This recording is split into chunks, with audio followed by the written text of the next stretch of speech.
Whether we're looking at the Maori warriors or we look at cultures that dye their hair or they wear their hair in some special way, all cultures fixate on appearance. The ornate nature of how we attend to our bodies is a use of energy and time, which obviously has importance.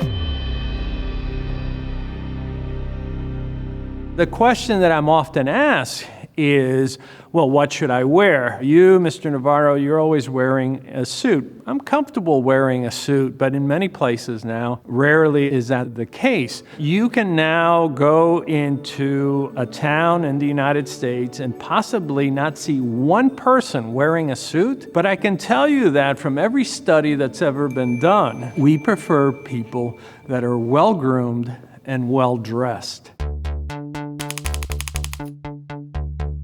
In the 1980s, you had women with these very padded shoulders, men with padded shoulders. You had the big hair. You had a lot of blue lining of the eyes. Power clothing has always been with us. You could not go into Queen Isabella's court unless you were wearing certain attire. The same thing in the court of Versailles. A few months ago, I was at a studio in California, and no one there was wearing a suit. Everybody was in jeans. But think about it. What happens during the Golden Globes? What happens during the Academy Awards? All of a sudden, you don't see anybody in jeans. You see some really elaborate attire. Why are they doing that? Because we are drawn to this. We expect this. It communicates something. Just because we dress down to sit around in the office doesn't mean it's always appropriate. The fact that we see people dressing up for these events, that we see them dressing up to go out, what it indicates is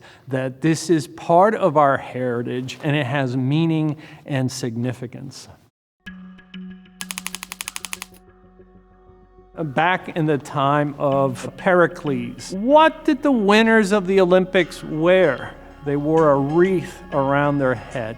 All that sacrifice, all that running was merely to be crowned with a wreath. That nonverbal, that little piece of property that you got to walk around with spoke volumes. The Native Americans who would wear the feather headdress, the kings in Europe that literally wore crowns, places in the Pacific Islands where only royalty were allowed to wear special headdresses. When they were first contacted in the 1700s, the mariners from a mile out could tell who was the chief based on the attire and how they were groomed. No different than in the 1400s, the conquistadores had seen this in Mesoamerica. There was no question when Cortez and others landed as to who was in charge, who were the leaders, who were the followers. It was based on their body language, how they carried themselves, how they were groomed, the clothing they wore. In the time of Henry V, all the way through Henry VIII, there were strict guidelines as to if you were a duke, you were supposed to wear this kind of clothing and this color. If you were a knight, you were entitled to this color, and of course, certain colors, purple in particular, was reserved for the king and so forth. The beauty dividend is controversial, but you can't ignore the research. What the researchers did was they went through a high school yearbook and they looked at high school pictures and they had different people look at them and say, okay, which ones do you think are handsome or which ones do you think are beautiful? And then they went and they found these people, and 8-10 years later, one of the things they found that those people who were selected from a yearbook as being handsome or beautiful were earning anywhere from 8 to 10% more than the same students in that yearbook. You know, I'm often asked, maybe I'm not particularly great looking, and I know that there's this concept of the beauty dividend. But you know, in my studies, what we find is that actually can be fixed, and it can be fixed really easy with a makeover, where change your hairdo, change what you wear, come in dressed differently, appearing differently, and that satisfies this concept of the beauty dividend. Now, all of a sudden, that people view us differently and with greater respect. We know that faces that are symmetrical tend to be perceived as more beautiful, and I'm often told by experts that somebody, for instance, like Kate Moss, who has a face where there's a lot of symmetry, contributes to that beauty. What experimenters have done is they will take a baby that's 4 or 5 months old, and they will look at different pictures. And what's interesting is that even at that young age, 5, 6 months of age, a baby will spend more time looking at a beautiful face than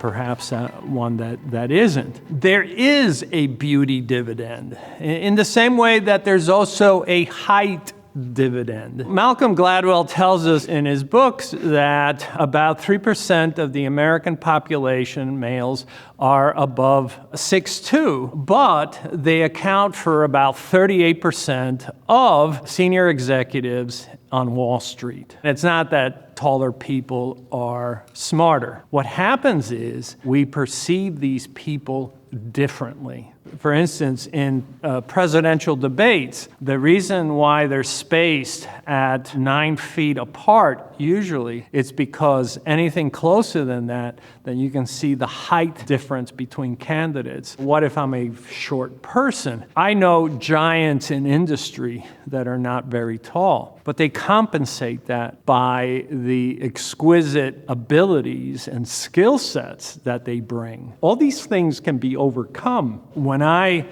do coaching, especially with executives, and I say, please stop worrying about what you look like as a result of how you were born. Let's take what we have and let's see what we can do with it.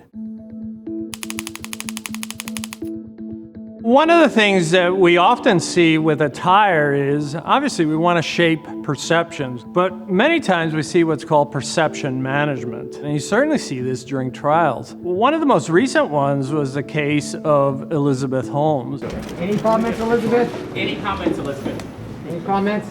During the time that she was in business and she was trying to grow her empire, you saw her dressed very stoically. She dressed with a black turtleneck like Steve Jobs, and her hair was straight down and so forth. And this is when she's trying to get investors. Cut to the chase, she's arrested, now she goes to trial, and look how she's softened up. Her hair softened up, there's curls, the hair is changed in color, her attire is completely different than what she wore before, including the fact that one of the bags that she took to court was a diaper bag. This is perception management. Does it work?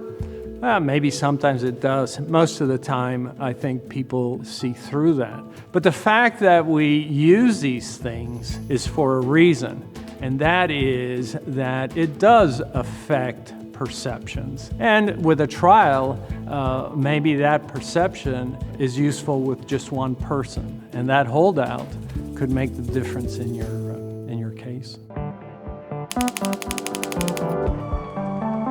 When the topic of trust comes up, consistency in behavior, consistency in style becomes a big factor. What is trust?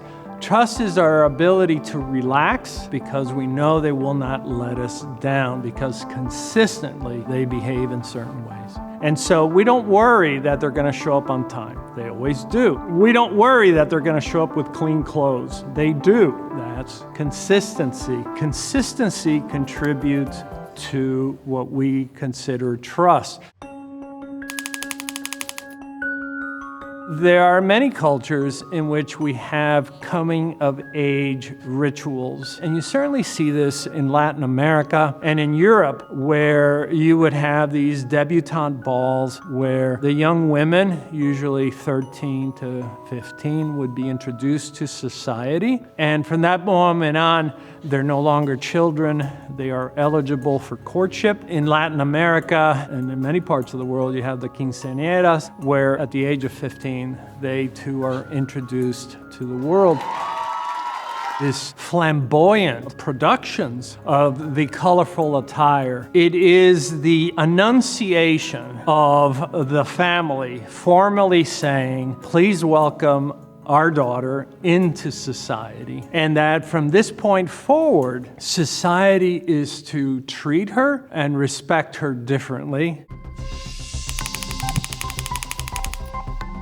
You may have noticed that on social media, there's an inordinate amount of dressing up. I'm astonished at these young people on TikTok, how much makeup they wear, how much eyeliner, the eyelashes that they wear. Obviously, they have been getting it, that this matters. So whether you're in a virtual environment, whether you're on Zoom, on Skype, or on TikTok, or any of these things, what we're seeing with these trendsetters is this obvious need to dress better and to wear makeup to stand out. They're in essence saying this is important, and if you have 3 million, 5 million, 40 million followers, there may just be something to that.